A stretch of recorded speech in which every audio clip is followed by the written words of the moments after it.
Tissue তৈরির প্রথম কাঁচামাল হচ্ছে কাঠ। তাই এখানে আগে থেকেই বাছাই করা হয় সেই সব গাছ যেগুলো ব্যবহারযোগ্য। এরপর অরণ্যে প্রবেশ করে দানবীয় সব গাছ কাটার মেশিন। এর মধ্যে সবচেয়ে শক্তিশালী মেশিন ফেলার বাঞ্চার। এটা দেখতে যেন এক বিশাল রোবটিক হাত, যেটা মুহূর্তের মধ্যে গাছকে শক্তভাবে চেপে ধরে গোড়া থেকে কেটে ফেলে, ডালপালা ছেটে দেয় এবং গাছকে সোজা লগ আকারে কেটে রাখে।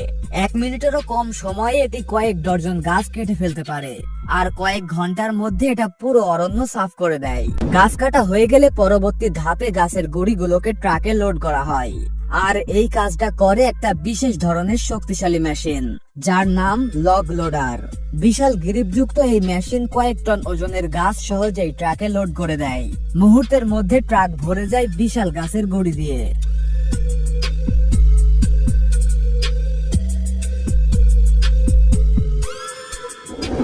এরপর ট্রাকগুলো ছুটে যায় প্রসেসিং প্লান্টের দিকে। সেখানে অপেক্ষা করছে সবচেয়ে ভয়ঙ্কর যন্ত্র, ইন্ডাস্ট্রিয়াল উইড চিপার। এই মেশিনের কাজ গাছের গুঁড়িগুলোকে একদম চূর্ণ বিচূর্ণ করে ফেলা, কিন্তু তার আগে গাছের গুঁড়িগুলোকে বিভিন্ন প্রসেসিং এর মধ্য দিয়ে যেতে হয়। তাই গাছের গুঁড়ি ভর্তি ট্রাকগুলো আনলোড করে ফেলে একটা বিশেষ ধরনের কনভেয়ার বেল্টের উপরে, যেখান থেকে গাছের গুঁড়িগুলো বিশেষ বিশেষ প্রসেসিং এলাকায় চলে যায়। প্রথম প্রসেসিং এ একটা বিশাল ড্রাম মেশিনের মাধ্যমে গাছের গুঁড়িগুলোর বাকল বা ছাল তুলে ফেলা হয়।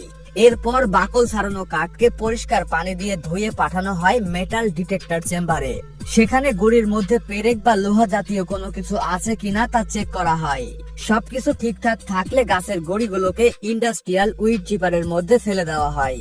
এই মেশিনের মধ্যে রয়েছে ধারালো ব্লেড আর শক্তিশালী রোলার, যা গাছের গুঁড়িগুলোকে নিমিষেই চূর্ণ বিচূর্ণ করে ফেলে। একবার গাছের গুঁড়িগুলো এর ভেতরে ঢুকলে চোখের পলকে এটি পরিণত হয় ছোট ছোট কাঠের টুকরোতে। গাছের এসব চূর্ণ বিচূর্ণ করা টুকরোগুলো হলো টিস্যু তৈরির আসল কাঁচামাল। এরপর সেগুলো যাবে পরবর্তী ধাপে, যেখানে শক্ত কাঠ রূপ নেবে নরম সাদা তুলোর মতো টিস্যুতে।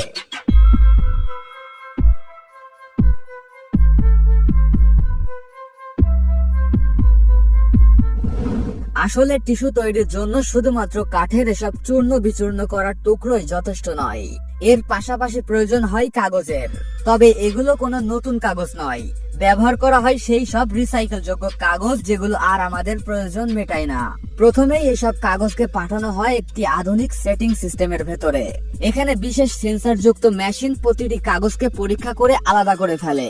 একদিকে জমা হয় ভালো মানের কাগজ, অন্যদিকে জমা হয় একেবারে অপ্রয়োজনীয় ভেজা তেলে উপাদান যুক্ত কাগজ। ভালো মানের কাগজ আলাদা করার পর আসে সবচেয়ে গুরুত্বপূর্ণ ধাপ। এই ধাপে অত্যাধুনিক প্রযুক্তি ব্যবহার করে কাগজের উপর কালো দাগ তুলে ফেলা হয়, যেমন প্রিন্টারের লেখা, সংবাদপত্রের কালো অক্ষর, এমনকি বল পেন্টের আঁচড়ও।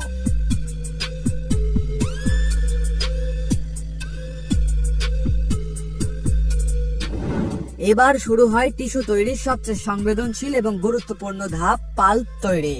গাছ থেকে পাওয়া সেই কাঠের চিপস আর রিসাইকেল যোগ্য কাগজ দুটোকে একসাথে পাঠানো হয় একটা বিশাল আকারের ডাইজেস্টার যন্ত্রের মধ্যে।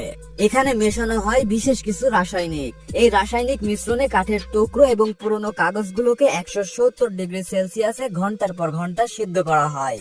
সিদ্ধ হতে হতে কাঠ এবং কাগজের ভেতরের রাসায়নিক গঠন ভেঙে যেতে শুরু করে, ফলে কাঠের শক্ত উপাদানগুলো নিচে জমা হয়ে যায় আর উপরে ভেসে ওঠে সেলুলোজ ফাইবার।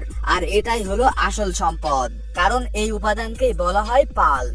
এই পাল্প দেখতে এতটাই আশ্চর্যজনক যে চোখে না দেখলে বিশ্বাস করা কঠিন।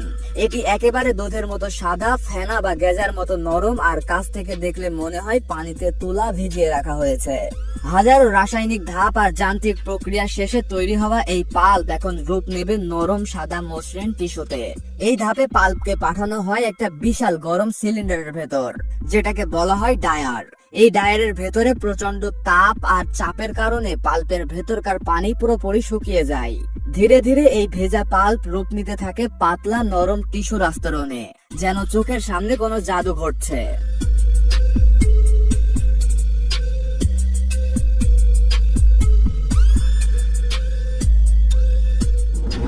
একদিকে ভিজে ফেনার মতো পাল্প ঢুকছে আর অন্যদিকে বেরিয়ে আসছে লম্বা লম্বা পাতলা শীট। এভাবে নরম টিস্যুর শীট যখন লম্বা আকারে তৈরি হয়, তখন সেই শীটগুলোকে পেঁচিয়ে একটি বিশাল রোল বানানো হয়। এই রোল এতটাই বড় যে এর ভেতরে কয়েক কিলোমিটার লম্বা টিস্যুর শীট থাকে। একে বলা হয় জাম্বো রোল। এরপর সেই জাম্বো রোল থেকে টিস্যু সংগ্রহ করে আরেক ধরনের রোলে পেঁচিয়ে রাখা হয়। এই রোলটা দেখতে অনেকটা সাধারণ টিস্যুর রোলের মতো হলেও আসলে এটি অনেক লম্বা হয়। সবশেষে এই লম্বা রোলগুলোকে মেশিনের মাধ্যমে কেটে ফেলা হয় নির্দিষ্ট পরিমাণে, আর তখনই তৈরি হয় আমরা যেটা ব্যবহার করি সেই টিস্যু পেপারের রোল।